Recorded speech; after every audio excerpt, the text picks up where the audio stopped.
ओम नमः शिवाय गुरवे सच्चिदानन्दमूर्तये निष्प्रपञ्चाय शान्ताय निरालम्बाय तेजसे। हरिओम प्रभु जी। आज के इस प्रश्न परिषद में आप सबका स्वागत है। आज का प्रश्न भावनगर से नगीन दास जी का तीसरा प्रश्न है। उसने लिखा है, भूख, प्यास, आलस्य, निद्रा और शरीर का तेज, ये 5 तत्व अग्नि के कहे जाते हैं। इसी प्रकार आकाश के, वायु के, जल के, पृथ्वी के कौन कौन से 5 तत्व है?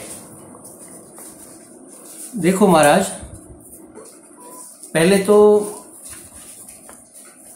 हमें ये नहीं समझ में आ रहा कि ये जानकर हमें करना क्या है।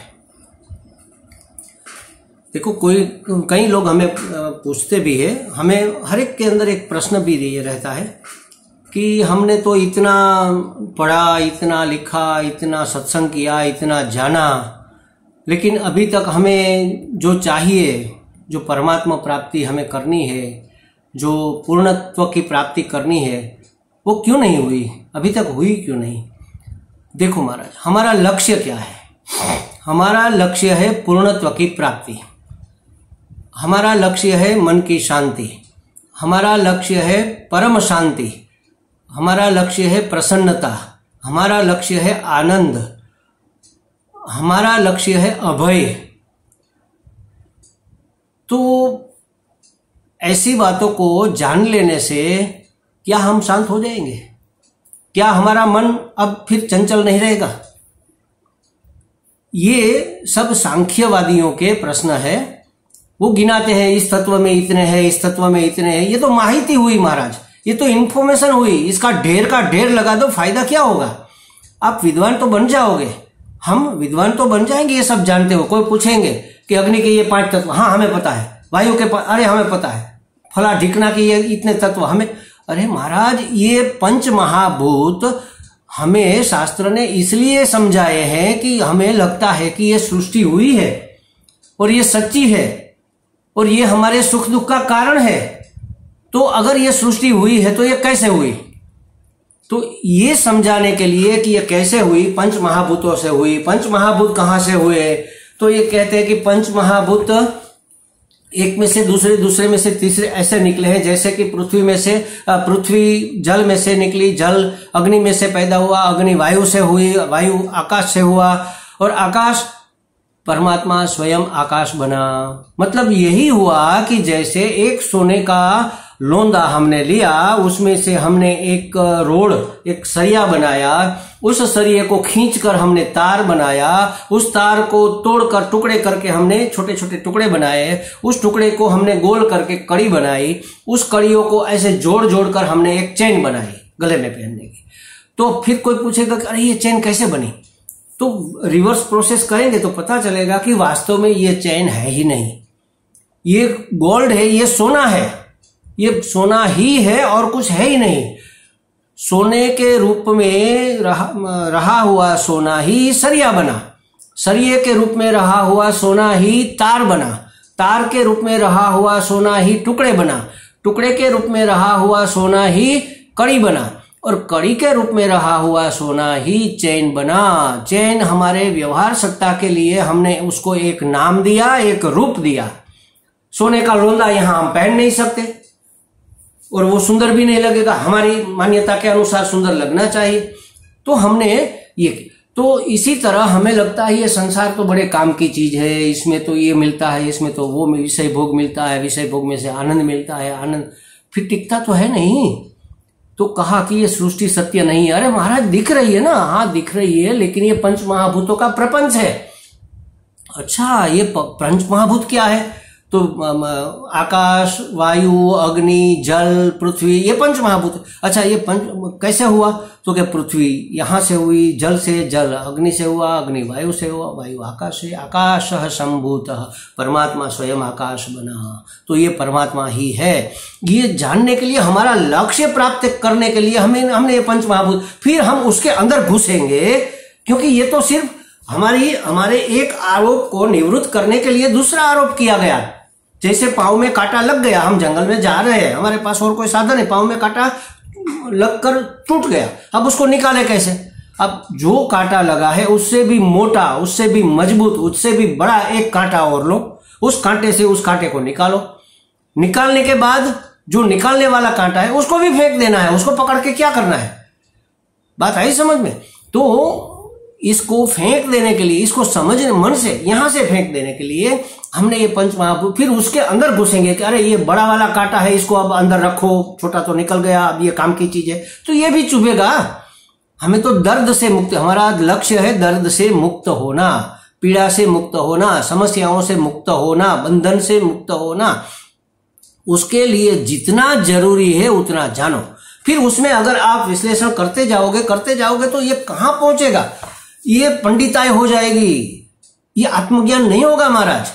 फिर उसी में घुसे रहेंगे, हमें बुद्धि का अभिमान हो जाएगा, ये बुद्धि का विलास है महाराज, ये बुद्धि का विलास है, ये क्या कहते हैं, ये बिगड़ी हुई बुद्धि है। मतलब बुद्धि का मनोरंजन है, मन का जैसे रंजन होता है ना, टीवी या फिल्म या कुछ ऐसा देखते हैं तो मनोरंजन होता है हमारा, संगीत सुनते हैं, उसी तरह बुद्धि का रंजन कैसे होता है? बुद्धि को समस्याएं दो, उसको सुलझाने का गणित है, बुद्धि का रंजन है, ये विज्ञान है बुद्धि का रंजन, ये जो सांख्य शास्त्र है पूरा का पूरा बुद्धि का रंजन है। इसमें से वो निकला, उसमें से वो निकला, उसके इतने तत्व है, इसके इतने तत्व है। देखो महाराज, एक ही तत्व है, परम चैतन्य तत्व, और कोई तत्व है ही नहीं। वेदांत, अद्वैत वेदांत एक ही तत्व में मानता है, और हम सांख्यवादी नहीं है, हम अद्वैत वेदांतवादी है। हम जानते हैं कि उसी में से सब कुछ निकला हुआ है, तभी तो हम लक्ष्य तक पहुंच पाएंगे।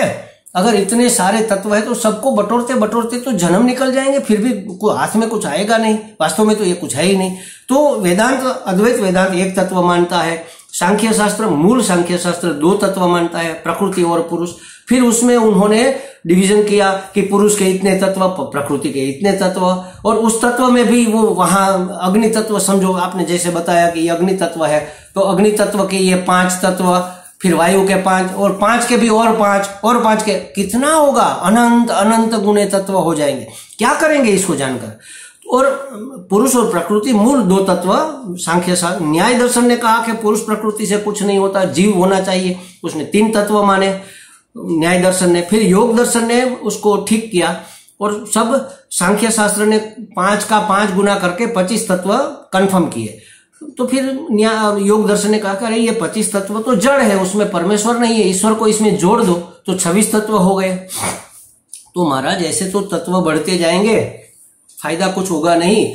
विज्ञान मानता है 108 तत्व है, 107 108 तत्व है। तो कैसे 108 है? 5 महाभूत मूल है, और महाभूतों की 3 प्रकृति है, सत्व रजस तमस, 5 और 3 हुए 8, और 1 हुआ पुरुष। पुरुष मतलब परम पुरुष, आत्मा, चैतन्य। तो ये टोटल हो गए 9। 9 को 12 गुना कर दिया, 12 विभाग है 9 के, तो 12 9 108, 108 हो गए। कैसे 12 हुए? जैसे कि समझो 12 महीने हैं, 12 ऋतुएं हैं, ऋतु 6 है, लेकिन पूर्वोत्तर ऋतु, उत्तरोत्तर ऋतु, ऋतु की शुरुआत, ऋतु की अंत भाग, बीच में से 2 भाग कर दिए एक महीने के, मतलब 12 ऋतु हो गई, 12 महीने हो गए, 12 नक्षत्र हो गए। इसी तरह से इन तत्वों के 12 विभाग भी होते हैं, और ऐसे 108 तत्व होते हैं। इससे ज्यादा तो आप कोई काम की चीज ही नहीं, ये भी वैसे तो काम की चीज नहीं है, एक ही तत्व काम की चीज है बस। लेकिन हमें लगता है कि ये सृष्टि सत्य है, ये जगत सत्य है, ये हमें सुख दुख देता है, तो हमें सुख इनसे लेना है, दुख इनसे निवृत्त करना है। तो तत्व को जानना पड़ेगा, पंचमहाभूत को जान लो, और ज्यादा से ज्यादा पंचमहाभूत के 3 गुण को जान लो, सत्व रजस तमस, और एक पुरुष मतलब आत्म तत्व, चैतन्य तत्व, उसको जान लो। ये हो गए 9 तत्व। इससे ज्यादा जानने की वेदांत शास्त्र में बिल्कुल जरूरत नहीं है महाराज। क्या ऐसा सब कुछ जानने से हमारे मन को शांति मिलेगी? क्या नहीं मिलेगी। बुद्धि और चाहेगी। ये तो एक नशा है महाराज। जैसे कोई शराबी शराब पीता है तो एक पैग पीता है, उसको नशा चढ़ता है, फिर दूसरा पीता है, वो नशे में पीता ही चलता जाता है। आज पिया तो फिर कल भी पिएगा, परसों भी पिएगा। ये नशा है महाराज, इससे कोई फायदा नहीं है। ये तो अपने आप को भुलाने का जुगाड़ हुआ। हमें अपने आप को भुलाना नहीं है। स्मृति लब्ध्वा, अर्जुन ने जैसे कहा ना, भगवान ने गीता जी में पूरा का पूरा उपदेश देने के बाद कहा कि अर्जुन मैंने तुम्हें सब बता दिया, अब करिष्ये, अब तुम्हें जो चाहिए वो करो। तो अर्जुन ने कहा करिष्ये वचनम तव, हम आपके वचनों के अनुसार ही करेंगे। क्यों भाई अब करेंगे, पहले क्यों नहीं कर रहे थे? अब हमें याद आ गया, स्मृतिर्लब्ध्वा, हमें याद आ गया कि हम कौन है, अब हमारी इस समय कौन सी हमारी भूमिका है, हमें कौन सा रोल अदा करना है और कैसे अदा करना है। इसमें हमें आसक्त नहीं होना है, इसमें हमें मोह लोभ में नहीं फंसना है, हमें क्रोध नहीं करना है, हमें अपना कर्तव्य स्मृतिर्लब्ध्वा, उसे याद आ गया कि मैं तो चैतन्य आत्मा हूं, न मैं मरता हूं न मैं मारता हूं, ईश्वर की योजना के अनुसार सब कुछ चल रहा है।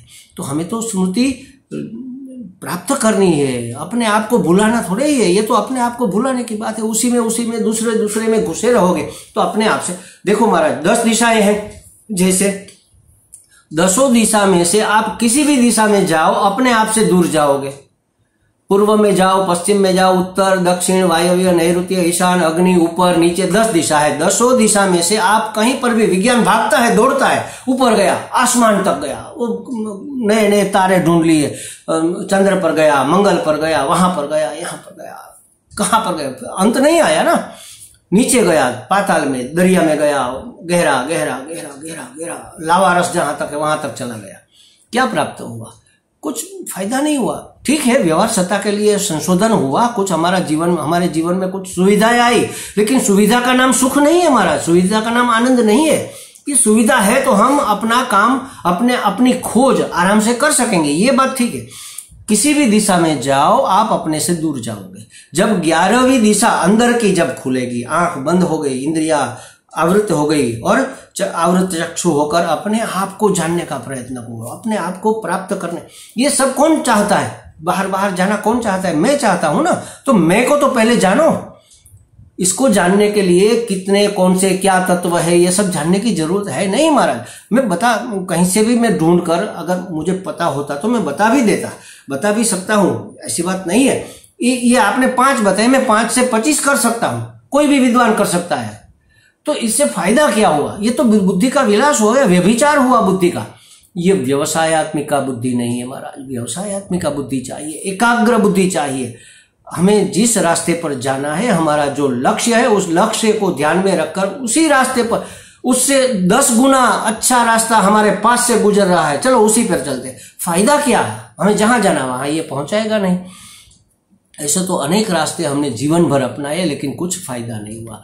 नगीनदास जी, मेरा आपको एक खास रिक्वेस्ट है, आप इधर उधर जाना छोड़ दो, बस अपने आप को जानो। अपने आप को जानने में, परम की प्राप्ति करने में, अपने लक्ष्य को प्राप्त करने में जो काम की चीज है उसको पकड़ो, बाकी सबको छोड़ो। ये कोई काम की चीज नहीं। हम जो पढ़ते हैं ना उसको सत्य मानते हैं। आज इतने संप्रदाय, इतने मत, इतने प्रवाह आ गए महाराज, इतनी फिलोसोफियां लोगों ने निकाल ली है, कहीं नहीं पहुंचाती ये सब। आप देख लो, हमने तो देख लिया। हम गुजरात में जितनी आध्यात्मिक प्रवृत्तियां चलती है, हर जगह हम जाकर आए। वास्तव में मैं बताता हूं, और ऊपर नहीं, अंत तक, अंदर उसके तले तक हम जाकर आए। कोई बुरी नहीं है, कोई गलत नहीं है, ठीक है, लेकिन उसका एक लेवल है, बस वहां तक पहुंचाएगी। फिर इससे आगे क्या? अंत तक पहुंचाने का अल्टीमेट हमारा अल्टीमेट जो लक्ष्य है, गोल है, वहां तक पहुंचाने के लिए अद्वैत वेदांत के सिवा और कोई मार्ग नहीं है महाराज। उसके लिए आपको जो करना है वो करो। अगर भक्ति उसमें सहायक है तो भक्ति करो, कर्मयोग सहायक है कर्मयोग करो, ध्यान सहायक है ध्यान करो, लेकिन ये सब सहायक है, ये मुख्य विषय नहीं है। इसका हमें उपयोग करना है, इसका उपभोग नहीं करना है। इसका उपयोग करके हमें अपने लक्ष्य तक पहुंचना है। उपभोग माने क्या? हमने ध्यान का उपयोग किया, फिर ध्यान में ही रम गए, बस बैठे बैठे चोटली चढ़ाकर हम ध्यान करने बैठ गए, फिर ध्यान से जागे तो फिर वही के वही इडियट के इडियट रहे। क्या फायदा?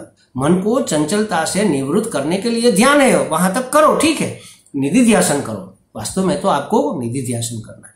अच्छा, हमने ये प्राणायाम किया फू फू करके, रामदेव जी का या किसी और का, ठीक है, अच्छी बात है, शरीर स्वस्थ रहेगा तो हमारा मन लगा रहेगा, जरूरी है, ठीक है, कोई बात नहीं, लेकिन उसी में फिर रमते रहो पूरा दिन, फायदा क्या है? हम रास्ता भटक जाते हैं। हमें अपना एक ही काम करना है, हम अपने लक्ष्य को ध्यान में रखें, अपने लक्ष्य की प्राप्ति के लिए जो उपयोगी है वही करना है, उसका उपयोग करना है, उसका उपभोग नहीं करना है। अंदर अंदर घुसते जाना माने उपभोग, वो नहीं करना है, उसका उपयोग करना है और हमें आगे बढ़ना है। बस कितने तत्व है? एक ही तत्व है महाराज, बस परम चैतन्य एक ही तत्व विविध रूप में अभिव्यक्त हो रहा है।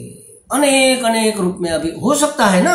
गेहूं है, गेहूं का आटा आपने बनाया तो गेहूं के आटे से सिर्फ रोटी थोड़े बनती है, उससे तो कई चीजें बन सकती है। उसके शक्करपारा बनेगा, पूरी बनेगी, हलवा बनेगा, उससे थेपला बनेगा, उससे पराठा बनेगा, बहुत सी चीजें बनेगी उससे। मूल तत्व एक ही है बस। जैसे गेहूं का आटा एक ही तत्व, उसमें से अनेक चीजें, अनंत अनंत चीजें। अद्वैत वेदांत में एक ही चीज अंत में मानी जाती है, परम चैतन्य, परमात्मा, जिसको हम कहते हैं आत्मा कह लो, परमात्मा कह लो, परम चैतन्य कह लो, ब्रह्म कह लो।